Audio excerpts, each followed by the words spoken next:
So what we're doing here is essentially high stick nymphing.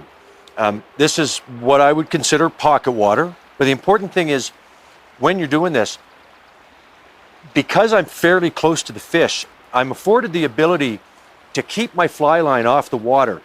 The indicator, as you'll see here, tends to get hung up a little bit in there, but I'm putting what I refer to as just little micro mends in the line after each cast, just to allow the fly and the indicator to decide what they're going to do in terms of drifting through this pocket. But the important thing is to keep as much of the fly line off the water as you can, still keep an eye on the indicator until, like I said, it decides what it wants to do.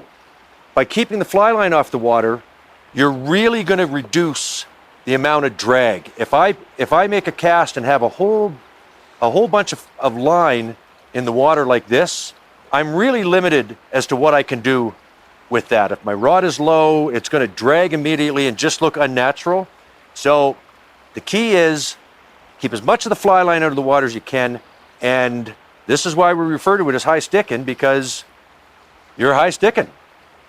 Rod tip is high, and I'm able to sort of negotiate that through those rocks, let the current pick it up, and get a decent drag.